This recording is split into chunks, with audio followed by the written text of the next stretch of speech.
अस्सलाम वालेकुम। उस्मान एग्रीकल्चर च दोस्तों को खुशामदीद कहने। गंदम का ढेर माशाअल्लाह लगन लग पे आ। गंदम महंगी हो गई आ। मार्केट के अंदर गंदम बड़ी मकदार के अंदर आना शुरू हो गई। एक ढेर आ लग्या पिया वा ते एक ढेर तुसीं ओह देखदे पे हो, और दो ढेर लगे हुए, बल्कि कम से कम 200 मन का ढेर लग्या होना वा।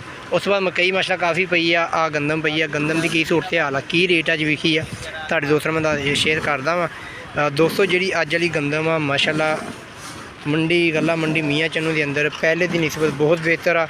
अगर आप गल करिए अज तो 5 तो 7 दिन पिछे यही गंदम 2600 2500 एंड 2700 रुपये फरोख्त होंदी पई सी। ते अज माशाअल्लाह गला मंडी मियाँ चन्नू के अंदर आ जी गंदम आ दोस्तों 2910 रुपये फरोख्त हुई है। इंशाअल्लाह उम्मीद आ कि आने वाले दिनों के अंदर यही गंदम 3500 रुपये तक जाऊगी, ज़्यादा नहीं। अक्तूबर के जाके यही गंदम 3800 3900 रुपये फरोख्त होनी है। तो और दो सामने मूंगी तोली आ रही है। मूंगी का जो रेट अज माशाअल्लाह 9300 रुपये मूंगी फरोख्त हुई है। हम गट्टू तोड़े भरे जा रहे हैं 9300 आ फरोख्त हुई है। बाकी दिन मकई पई आ मकई थोड़ी खस्ता हालत दे विच है, इस वास्ते इनका रेट है तकरीबन 1600 तो लैके 1700-1800 रुपये तक मकई जी फरोख्त हुई होनी है। बाकी वो सामने मकई के ढेर लगे पे माशाअल्लाह बिल्कुल साफ सुथरी मकई आ।